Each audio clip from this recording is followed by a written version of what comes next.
Good morning, good evening, and good afternoon, lovely people, depending on where you are watching us from in this beautiful world of ours. I have had this on my mind for a really, really long time that I would like to share my journey with you. And due to a new client that came on board that I will be seeing every Wednesday now, I had to move the time of my podcast, Unsilenced Grief, which meant that the guest that I had lined up for this week could unfortunately not make it a day earlier, which is today. So I decided rather than skipping an episode, although I love skipping, but not in that way, I would come live and share my journey through grief with you and how I came to that path that I have chosen to bring lightness into grief. So I would like to take you back to 1992 in September. It was only a few days after my birthday. My mum knocked on the door and entered with the words, "Dad just died." And I jumped off my loft bed and I hugged her and I said, "We've got this." What followed after that was far from "we've got this" because I had no idea how to handle grief. I had just turned 20. I felt completely unsupported from my friends, from my family, because quite frankly, nobody knew how to handle grief. Everything that society teaches you about grief is you come to the funeral, you say my condolences. If you know them well enough, you hug them and you leave. And then there is this awkwardness where nobody knows how to actually check in with you, how to support you, how to touch base with you. Do we talk about the loved one or not? Do we talk about him? Then we might trigger her. Do we not talk about him? Then she might think we don't care or we've forgotten about her. And I completely understand the dilemma that people are in.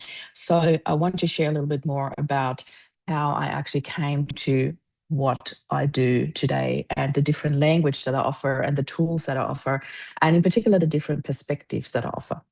So fast forward a few years later, about 10, 11 years later, I decided to move to Australia. And only 10 months after moving here, I met Rob. And another 10 months later, we were married. It was such a whirlwind love story. And I never regretted that decision for a single second in my life. Rob and I had the dream barefoot wedding. He was my knight in shining armor. And shortly after, we had Flynn and then Jet. So 2 and 4 years later, Flynn and Jet were born, and we were this perfect little happy family, that couple that everybody looked up to. We were so madly in love till the very last day. Rob flew to Perth in June 2018. The boys were 10 and 8, and he never made it home. Rob died from a brain aneurysm. It was instant. There was no pre warning, no time to prepare. And when I say those words, I actually want to take you back 3 years prior to Rob's passing.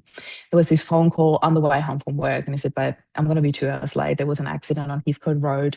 It's like a one-way through, a one road through the national park. There is no easy way around." So it meant a 2-hour detour for Rob on his way home. And we later learned that a young dad had lost his life in a front-on car accident. He collided with a truck and died on the scene, leaving behind his young wife and a 16-month-old daughter.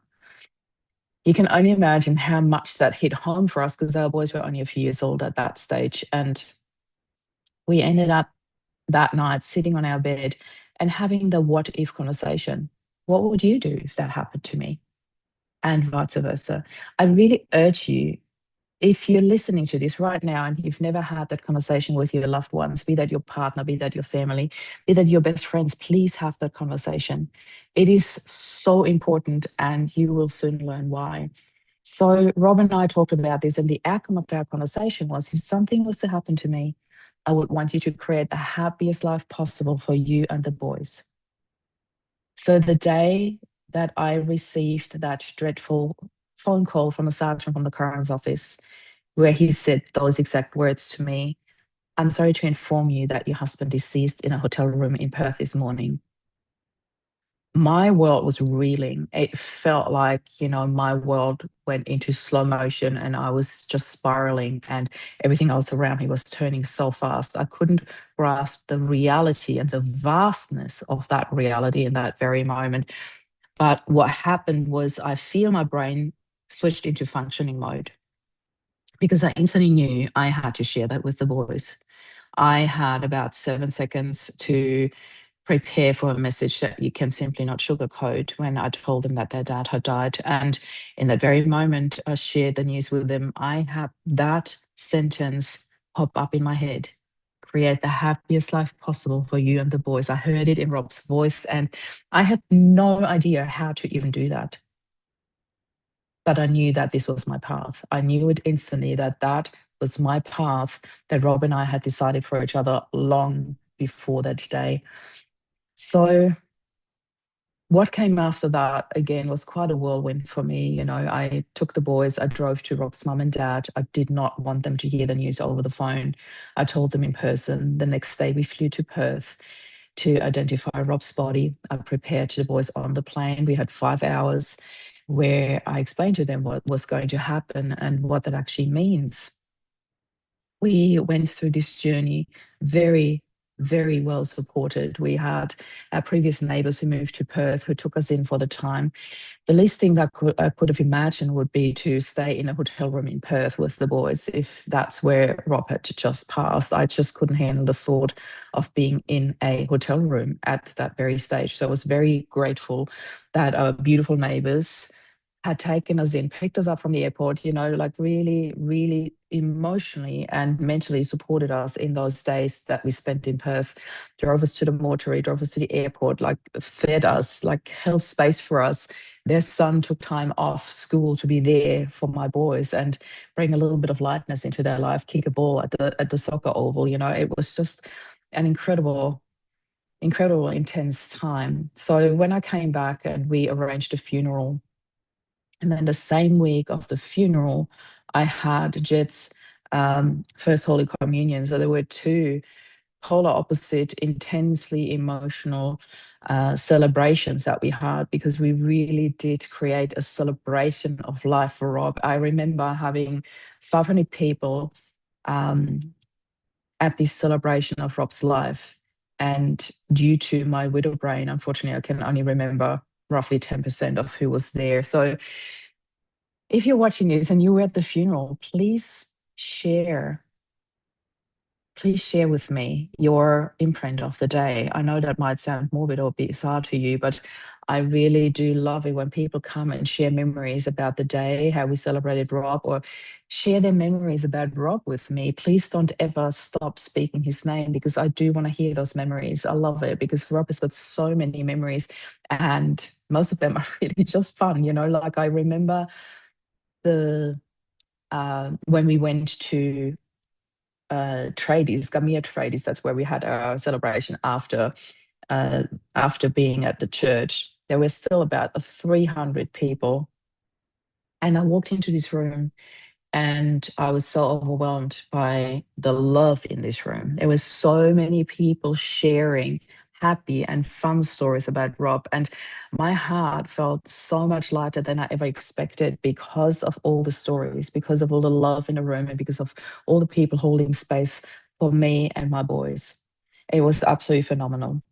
So, fast forward, that same week, that night of me taking Jed to the Holy Communion, I had a major breakdown that night. I literally fell into this spiral that ended up with primal screaming, whacking kitchen cupboards. I just had this sentence that popped out of me where I said, I just need peace and quiet. And then it just exploded from there. It was an absolute downward spiral into primal screaming, that sentence over and over again. And that's when I realized how much I had been holding in those 3 weeks from Rob's passing through the funeral to the Holy Communion, and then me collapsing because all the tick lists were done. I was exhausted. And in that moment, I felt like the worst parent ever.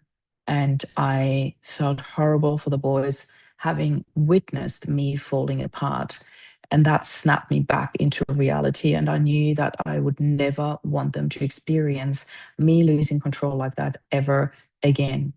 What followed was a very deep, very raw conversation with the boys about emotions, about feelings, about expressing them, about finding ways to express them in a healthy way without harming yourself, without harming others, obviously, and to find a healthy way to honor your feelings and to honor them so we can talk about them, or find other healthy ways, screaming into a pillow. I know it sounds so bizarre when you think about losing your dad, that you offer screaming into a pillow, but this is just one of so many other things that we can do. And for me, it was important to find ways that would help them on their level in their age group where they were, to find a way to really express their emotions and to be held in that and to be seen in that and to be allowed to talk about their dad or to scream it out, to cry it out, as long as it was in a healthy way for them and they were protected and safe and feel loved and held. So a lot of things that we put into place, talking to school counselors, talking to teachers, talking to the principal, talking to family and friends, and knowing that I gave it my all to find the best way to support them through their journey. On the journey, I also knew that I needed help. So after that breakdown that I had, I looked for a positive psychologist who I worked with for about 4 or 5 months after Rob died. And it was such an important journey for me. Emily was incredible, incredible in holding space for me. I was able to just allow myself to be raw and honest with my emotions. And I remember that very pivotal sentence that she asked me, the question that she asked me in one session, where I told her about this overwhelm, how everybody expected me to fall apart and expected me to be sad and broken. And yet all I had in my heart was this promise that I gave to Rob, that I would create the happiest life for them and myself. So there was this discrepancy between the expectation of society and my promise to Rob, and knowing in my heart that that was my most beautiful way to honor him and to honor the love and the joy that we have created together. And I was very overwhelmed by this expectation that I felt all around me. And she said to me, "So, what does grief mean to you, Marie?" And to my own surprise, the first word that popped up was empowerment. And I was really surprised about how deeply I felt that. And I think it had a lot to do with this primal power that grief brings over you. And I thought to myself, what if I could harness that power to rebuild myself, to hold space for my voice, for myself, and create something that the world needs? Because what the world needs is hope and happiness and joy and healing where they least expected, but needed the most. And I looked at her and I said, I think I need to write a book about this. And so I did. So my first book was published June, July, August, September, October, like 4.5 months, 4 months after Rob died. I published my first book called Loving Life After Loss. I wrote about our journey, how we met, how we fell in love, how Rob died, and how I dealt with it. It's very conversational style, very much straight from the heart, like I'm speaking to you now. This is, as you can tell, completely unscripted, but I wanted people to hear my story and to maybe get some hope out of my own story, to see there is a different way how you can handle your grief, and that you do not need to succumb to society's expectation on what you do with it. What I didn't expect was that Loving Life After Loss ranked on the top 100 bestseller list of Amazon Australia. And I remember seeing my book, Loving Life After Loss, on number 61, and next to it, number 16, the number buddies, was Michelle Obama with the book Becoming. Needless to say, I bought the book. I had to read it. I absolutely loved it. So shortly after that, about 3 weeks after the book was published, I took the boys traveling around the world. Rob and I had this plan to travel around the world for an endless summer for the entire year of 2019. And those plans obviously did not come to fruition because there was no way I could have traveled and homeschool and grieve for an entire year on my own. I really needed Rob's support in that. So I thought, what can I do?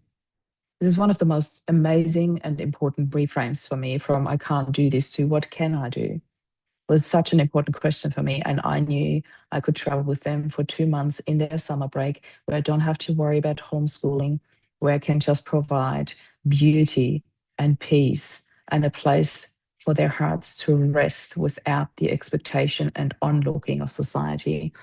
So we traveled. I went to the Maldives. We went to the Canary Islands to visit my godfather, who held space for us like a trooper. We went through Europe to spend Christmas with my mom, to spend New Year's in Salzburg with my closest friends at the time, and then through Germany to visit my goddaughter. We went to Paris because Flynn wanted to eat escargot in Paris. So we did that. And then we ended our trip in Sentosa Island at the Universal Studios for Flynn's birthday and came home to another completely new normal for us that we still had to create. The boys went back to school, and I created the movement based on the book Loving Love After Loss. I had the movement for about 5 years. I took about 4 to 5,000 people on the healing journey in those 5 years. I published my second book, Happy Healing, where I wrote the exact steps that I used to deal with Rob's passing that I now call From Grief to Relief. 7 steps from grief to relief, super simple steps that you can take at any given stage, wherever you are on your healing journey, whether you've been on it for 10 years, whether it's really acute and deep for you. This is a really, really good starting point because that's exactly what I worked through after Rob died. And Happy Healing is a continuum of loving love after loss. What happened after I wrote the book, after I started the movement, and I share that story in the book, plus the 7 steps from grief to relief, because I wanted people to have something tangible that they can utilize, that they can use at any given stage in their grief journey. And in the same month, I remember the book was published on the 2nd of the 2nd, 22, because I'm so into numbers, and you'll see that the longer you follow me, you'll see all these number patterns happening. And then on the 22nd of the 2nd, 22, I presented my TEDx talk on redefining our image of a widow. I so wanted to speak up about that because widows have got this label. They're usually old, wearing black, and their life is over. And I'm a very atypical widow. I am very much chasing joy. I want to create this happy life that I have promised Rob that I would do. And I do wear black at times, but I do love my colors as well. So this was a real statement to stand up for young widows, or any widow really, that you don't have to be what the world labels you to be or expects of you. So carry on. In 2023, I had been through a couple of burnout moments where I felt I've been holding space for so many people, yet what I hadn't learned was, where do I set the boundaries? A lot of people, when you think of having thousands of people in a group and then only 1% sends you a quick private message, a quick, can you just help me with that? A quick, where do I go with that? And a lot of those conversations would happen late at night because the person was, let's say, in the US or in Canada, and the time differences didn't really occur to those people. And this is with no lack of respect. They were in their grief bubble, and I felt that I had to be there for them, and sometimes, or very often, forgot about my own energy household. So that was quite detrimental to myself, to my family. And I decided to step away from the movement, to archive the movement, and find a different path of bringing lightness into grief, because that mission has never failed. Has never left me in my life. Like I really want to educate people. I'm such a grief advocate now about bringing different tools, techniques, perspectives, and language into the world of grief. So, in the archiving of the movement, there was a newsletter that I had, the Daily Sparks of Joy. And those sparks of joy, I didn't want them to vanish with the group, with the archiving of the group. So, I created a prompted journal with the sparks of joy, with little emojis and little drawings. And it was such a passion project for me. So if you do know anyone who is going through grief right now, Sparks of Joy is such a beautiful journal to help you on a daily basis with little reframes, little tools every single day. There are about 300 journaling prompts in that book. And it's one of the most beautiful gifts that you can give to someone going through grief.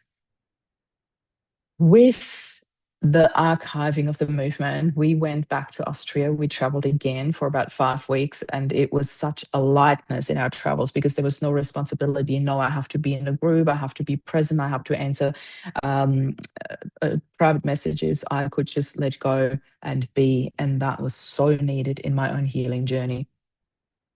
When I came back in July, end of July, I had a speaking gig booked at Camp Widows in Brisbane. And I thought, I'm definitely still going to do that because I love speaking, as you can tell. I love spreading hope and love, as you can tell. So I decided to still offer that service and fly up to Brisbane. And I had two speaking arrangements in that weekend. One was delivering my speech about befriending anger. That was such an important and again very pivotal moment on my journey because anger is such a huge topic in grief. And I found a way to see anger as a friend who is pointing in the direction that still needs healing, that needs love, that needs attention, and needs real work to be done. So I can't pack all of that into, my half an hour sharing here, but I knew in that moment because I asked how many people would be in a room roughly, and they said it's really hard to gauge. Usually you get between 15 and 30. There were close to 100 people in the room. I knew how much that topic was needed. And the energy that shifted in the room was just so incredibly powerful that I knew in that very moment on that stage feeling the energy of all those people around me, that this was my path forward. I knew I wanted to speak more on physical stages. I wanted to have that interaction with the people, the hugging the people afterwards, being there in the moment with them and becoming part of their healing journey. There was another panel I've been speaking on the day after, which was about dating after loss, which was actually a fun and light activity to do because there were a lot of bloopers and a lot of very raw and honest conversations that have been had on stage. And again, way over 100 people in the room. It was absolutely beautiful to see how much people need that hope and love in their life. So going through the motions, I focused more and more on speaking. I brought one-on-one coaching back because I realized that this is where I can do my deepest work, really accompanying people through their journey.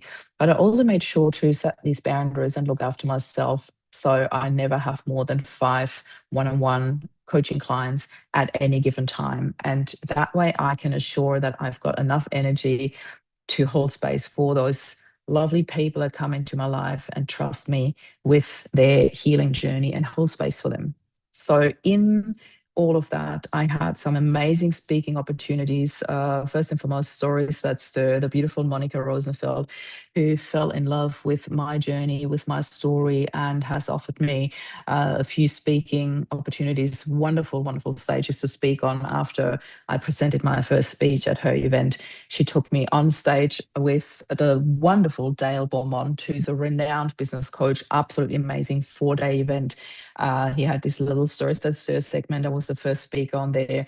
I'll never forget this because there were about 700 people in the audience in a hybrid event, so probably about 400 people in a room, 300 people online. I received my very first standing ovations, which was such an honor to me and such an honor to Rob and our story together. I absolutely love this. And very recently, last year in October, I spoke on the stage of the Sydney Opera House with my boys in the audience. That was an absolute event of a lifetime for me because what an honor to speak at the Sydney Opera House and to have your own boys witnessing you sharing your journey, your story together, which involved them very much. And in the same week of that speech, I published my 4th book, My Person Died, What Now? I always felt I wish there was a handbook. I wish there was a guide how you handle grief. And everything I hear about grief is usually rather heavy. And I wanted to offer a light alternative to that. So this is a grief guide with a positive twist. And it has 5 parts in the book. I quickly want to share this because this is really, really important to me. It was supposed to be 4 parts, and 3/4 through finishing the book, I had this download of the boys need to be in this book. I wasn't sure if they were open to it or not, but I asked them separately and asked if they would want to contribute a chapter in the book, and both of them gave me a resounding yes. And I was so overwhelmed with so much love and joy and happiness that they were able to express themselves in a way that they could share that with the world. That meant so much to me. So the book ended up having 5 parts. The first part is the biggest one, which goes to the griever. The second part is written by my boys in a question and answer style, where I asked them to share their experience after the loss.